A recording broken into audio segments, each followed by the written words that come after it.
Fala berrecas, tudo bem? No vídeo anterior a gente falou sobre autoestima, um sentimento, coisa que a maioria dos psicólogos dizem que nós, analistas do comportamento, não levamos em consideração. E para provar que nós levamos em consideração, vamos fazer dois vídeos na sequência falando sobre sentimentos. E o vídeo sobre sentimentos de hoje é sobre autoconfiança e responsabilidade. Se liga que vem conteúdo bacana por aí. Não deixe de se inscrever no nosso canal, compartilhe esse vídeo com seus amigos, assista o vídeo anterior também, que nem o Luciano falou, que é sobre sentimentos e autoestima. E assista esse vídeo até o final, porque tá demais. Joinha, aquele reforçador positivo.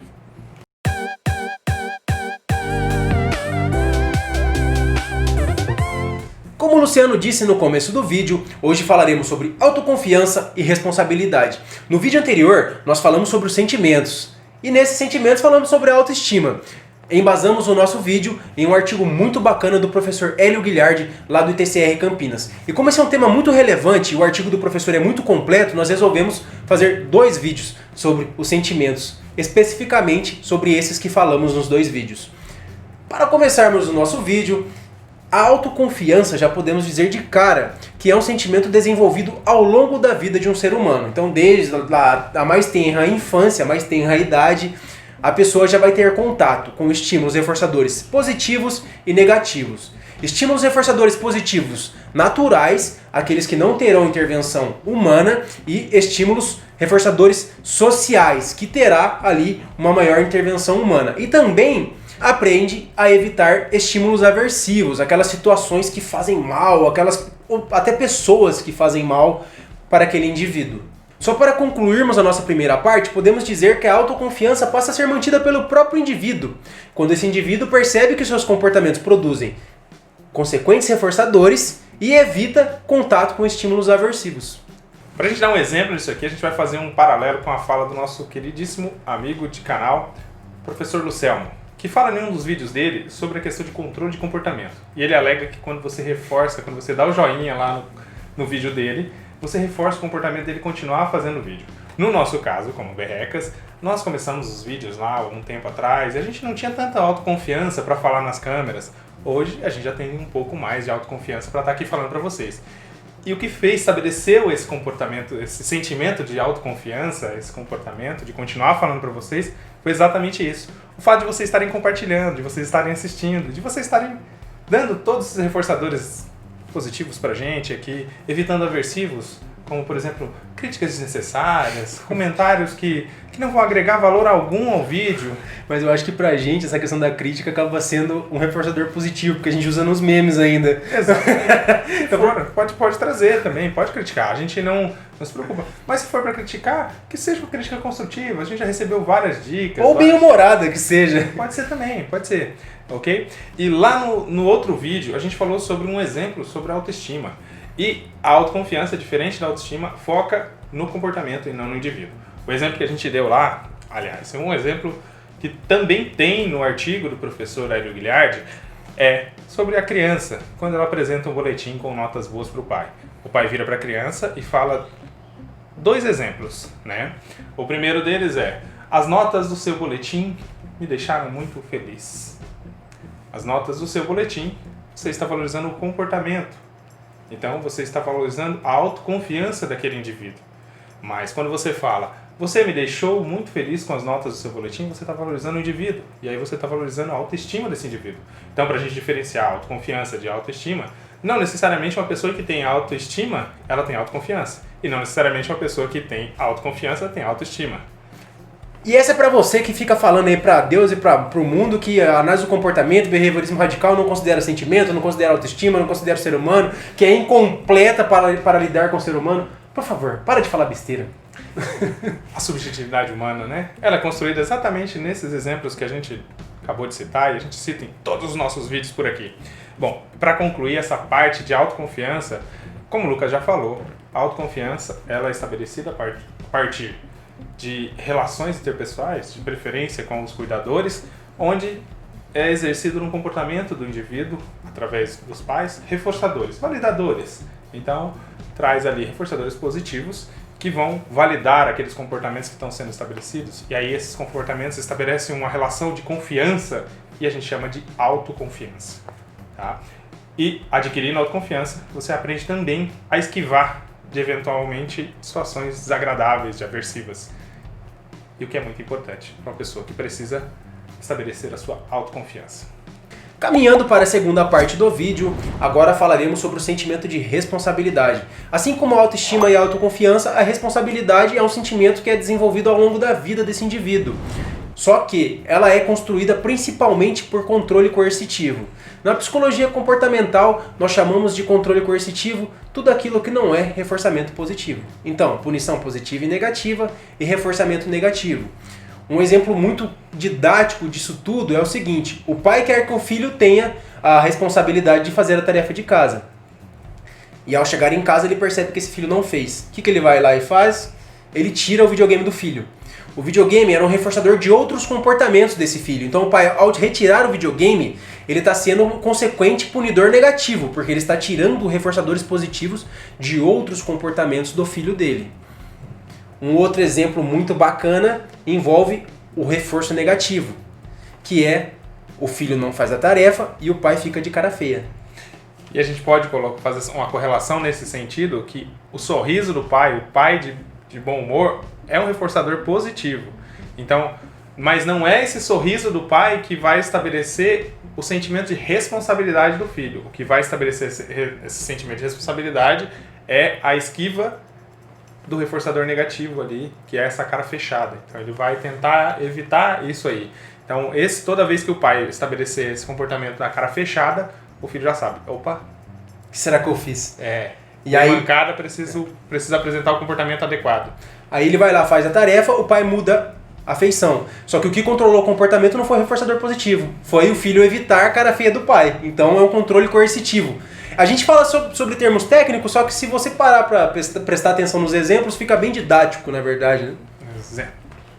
Bom, passando por esses exemplos que o Lucas falou, a gente tem o terceiro coercitivo aí, a punição positiva. Quando seu filho deixa de fazer a tarefa, você vai lá e dá um berro com ele, vai já fazer essa tarefa. Então ele passa a apresentar o comportamento responsável de fazer a tarefa apenas para esquivar dos seus gritos. Então é assim que você estabelece coercitivamente o sentimento de responsabilidade do seu filho. Porque ele vai fazer a tarefa para evitar, inevitavelmente, essa punição positiva que é o grito. Eu acho muito interessante nesse exemplo que você deu, porque é aí que você vê que um comportamento tem várias consequências. Porque assim como ele evita o estímulo aversivo que o pai inseriu, ou seja, é um comportamento por reforçamento negativo, tem a consequente da punição positiva, que é o grito do pai. Então um comportamento tem várias consequências. Isso que é muito interessante também a gente deixar bem claro. A gente tem aquela questão do micro e macro comportamento, né? Tá, as sequências ali de toda a dinâmica comportamental, o histórico de vida do indivíduo.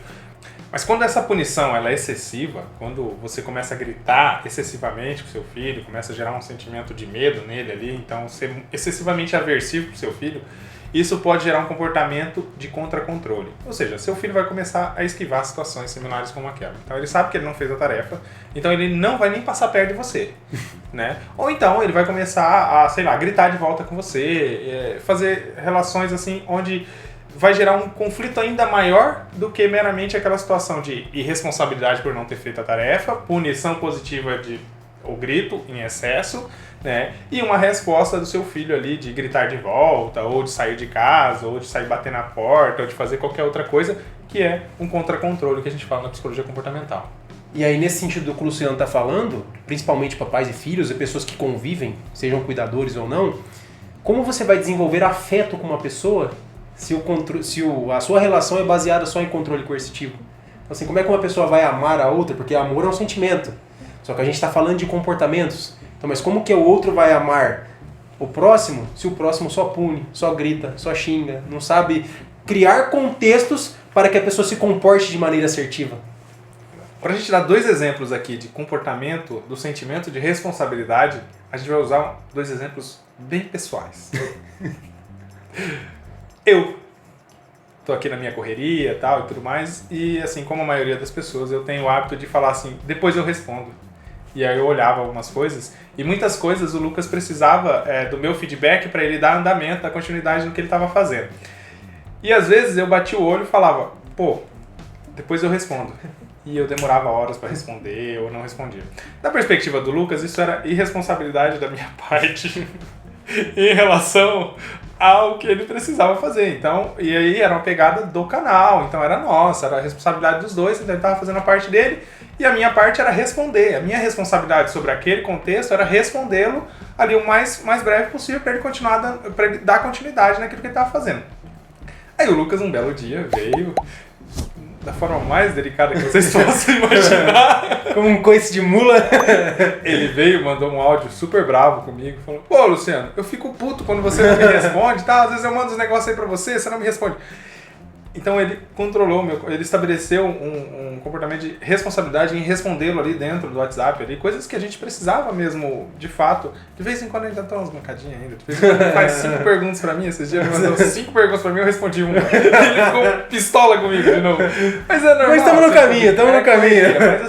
Mas assim, eu faço tudo possível pra, assim, na medida ali, o mais rápido possível responder, porque eu entendi que existia essa necessidade, né, de ser responsável nesse sentido para que ele desse continuidade, porque ele não poderia, em outro momento, parar o que ele estava fazendo para fazer aquilo que ele estava fazendo, né? Por outro lado, temos o Instagram do canal, que vocês acompanham, temos vários memes e tudo mais. Só que antes de criarmos o Instagram do canal, o Luciano falou assim várias vezes pra mim, falou, Lucas, porque ele sabe que eu gosto bastante de mexer com essa questão do Instagram.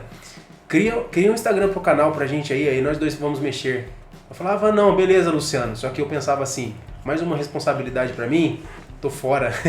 Beleza, Luciano. Ele falou isso umas 5, 6 vezes, em vários meses diferentes. Até certo dia, o Luciano chegou e falou, Lucas, criei o Instagram do canal. Aí aquilo pra mim, eu falei, eita, ele criou o Instagram do canal. Então queria dizer que pra ele ter feito isso, com certeza ele tava muito incomodado com a situação. Só que fez com que eu criasse uma responsabilidade no sentido de falar assim também, pô, o Luciano ele tá querendo criar uma imagem pro canal, desvinculada nos nossos Instagrams profissionais. Então ele tava querendo um sentimento de responsabilidade de mim nesse sentido, de falar assim, sim, vamos criar uma imagem pro canal, o canal tem que ter a própria imagem. E isso fez com que hoje em dia, se vocês acompanham, tanto o Luciano quanto eu, nós criamos memes, então os dois trabalham. Nós gerenciamos.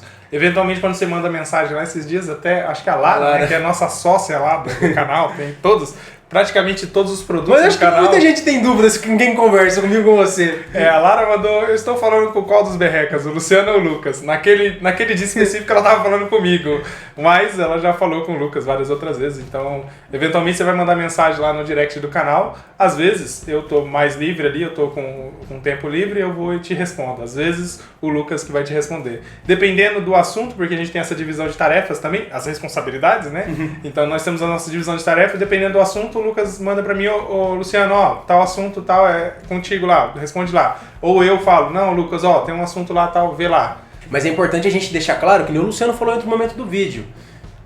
O controle coercitivo, no sentido de responsabilidade, para criar o sentimento de responsabilidade, ele não pode ser excessivo. Então, a minha fala, o Luciano percebeu que não foi no sentido de querer uma injustiça. Foi de falar, pô, Luciano, eu preciso de você aqui. Assim como ele precisava de mim na questão de criar o Instagram do canal. Então, trabalhem para que sempre esse controle coercitivo esteja associado a reforçadores positivos. Inclusive o professor Hélio fala isso no artigo, né? Eu criei o canal, mas eu não só criei e falei, Lucas, se vira, criança o Instagram do canal. O Instagram do canal, né? Eu criei o Instagram do canal e falei, Lucas, se vira, a criança é sua. Não, a gente tem uma coparticipação, como eu já falei anteriormente, né? No Instagram lá, a gente gerencia o Instagram, os dois juntos, ali tá correndo junto ali. Então, assim como o canal no YouTube a gente faz a mesma coisa, lá no Instagram também a gente faz a mesma coisa. Então o Lucas tem o Instagram profissional dele, o pessoal, eu tenho meu pessoal, o Lucas tem a profissão dele, tem a faculdade e tal, eu tenho aqui meus atendimentos, minhas questões aqui. Tô acabando, hein? Tá fazendo um pezinho no CRP já. Então, a gente não faz simplesmente uma punição no sentido de tipo assim, o Lucas não tá fazendo isso, ou o Luciano não tá fazendo isso, então vou inserir esse punitor aqui. Ou vou parar de conversar, vou colocar em extinção o comportamento dele de falar comigo, não faz nem sentido, né? Não, é com a intenção de estabelecer responsabilidade. Né?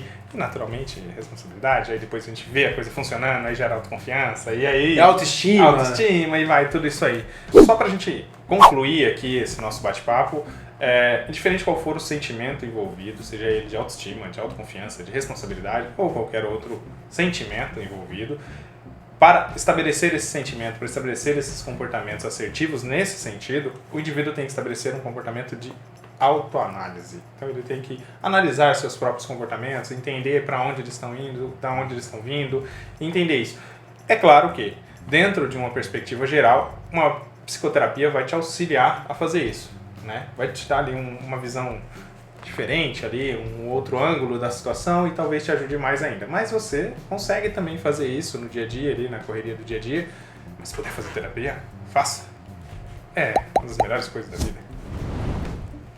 Então, pessoal, para esse vídeo não ficar muito longo, muito obrigado para quem assistiu até aqui. Deixe seu like, como o Luciano falou do professor Luciano Lacerda lá, que tem a questão do controle através do like. Deixe seu like, seus comentários, suas dicas. Se quiser deixar crítica, pode deixar que a gente vai fazer meme. E até o próximo vídeo, pessoal. Muito obrigado por tudo.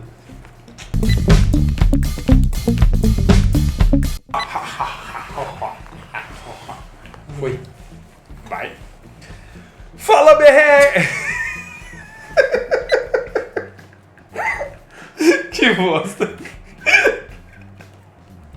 Que isso, cara? Eu ia mandar uma Que zoeira isso, legal.